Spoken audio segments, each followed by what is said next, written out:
ఇప్పుడు 13th question చూద్దాం. The social media major had removed approximately 130 accounts originating in Iran based on information provided to the company by the FBI. Informations provided అనే ఫ్రేజ్ని వీళ్ళు highlight చేశారు. కింద options ఇచ్చారు. ఇప్పుడు మనం క్వశ్చన్ మొత్తం చూడకపోయినా కూడా హైలైట్ చేసిన ఫ్రేజ్ని ఒక్కదాన్ని చూడండి. ఇన్ఫర్మేషన్స్ ప్రొవైడెడ్ దీన్ని చూడంగానే ఆన్సర్ చేసేయచ్చు. ఎందుకంటే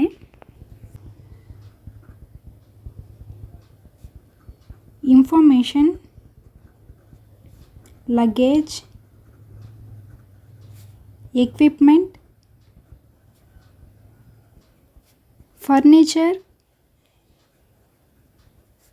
ఇలాంటి వర్డ్స్ని మనం ఎప్పుడు కూడా సింగులర్గానే యూజ్ చేస్తాం. Only singular. వీటిని ప్లూరల్గా యూజ్ చేస్తే అది తప్పు. ఓకేనా? ఇక్కడ ఇన్ఫర్మేషన్ మాత్రమే యూజ్ చేయాలి. ఇన్ఫర్మేషన్స్ ప్రొవైడెడ్ అని అన్నారు కదా, అలాంటప్పుడు ఇక్కడ ఎస్ ఉండకూడదు. Information provided. Option B is the correct answer. ఏ వర్డ్స్ ఒకసారి చూడండి. Information, luggage, equipment, furniture. వీటిని ఎప్పుడు సింగులర్గానే యూజ్ చేయాలి, ప్లూరల్గా యూజ్ చేయకూడదు. ఇక్కడి వరకు ఇది అర్థమైంది అనుకుంటున్నాను. నెక్స్ట్ క్వశ్చన్కి వెళ్దాం. క్వశ్చన్ చదువుదాం.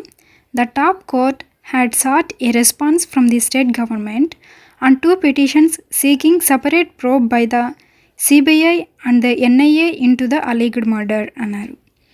ఇక్కడ హైలైట్ చేసిన phrase sought a response from అనేది హైలైట్ చేసి ఉన్నారు. ఇప్పుడు చూద్దాం. సీక్ అనేది ఒక వర్బ్.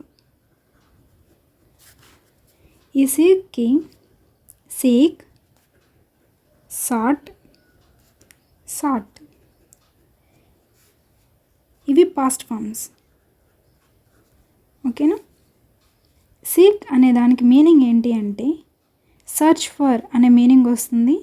ఇంకొక మీనింగ్ ఏంటి అంటే ask for someone, ask for something from someone. దేనికోసమైనా అడగడం అనే మీనింగ్ వస్తుంది, దేనికోసమైనా వెతకడం అనే మీనింగ్ వస్తుంది. ఇప్పుడు క్వశ్చన్లో ఏ మీనింగ్తో ఇచ్చారో ఒకసారి చూద్దాం. The top court had sought a response from the state government అన్నారు. For example,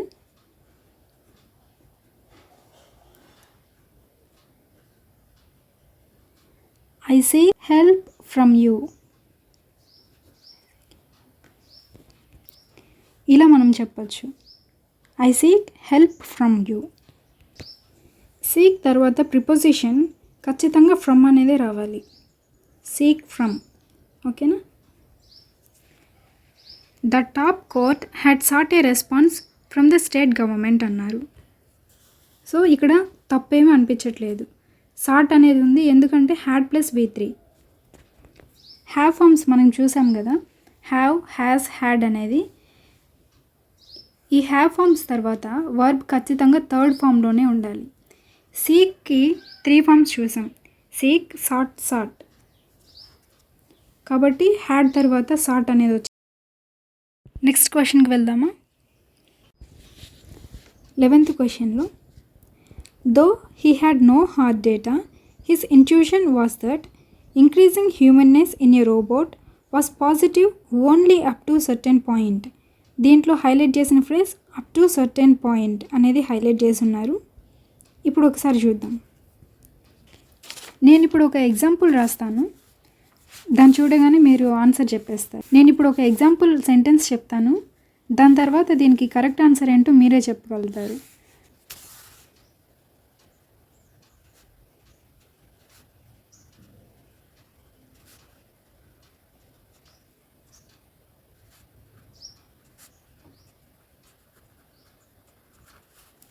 There is a certain limit for everything.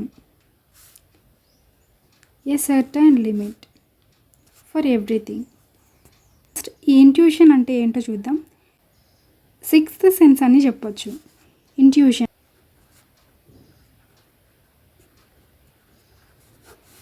నాకు ఇలా అనిపిస్తుంది, ఇలా అయి ఉండొచ్చు అని మనం అనుకుంటాం కదా. సిక్స్త్ సెన్స్ అంటాం కదా, దాన్ని ఇంట్యూషన్ అని అంటారు.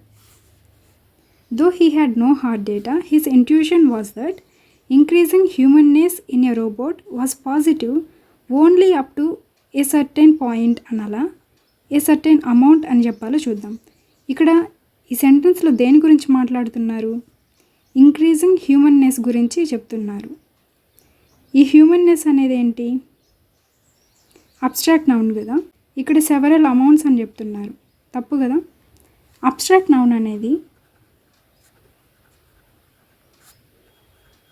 అబ్స్ట్రాక్ట్ నౌన్స్ అనేవి అన్కౌంటబుల్ నౌన్స్.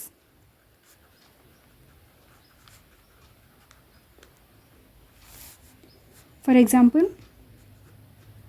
Wisdom, honesty,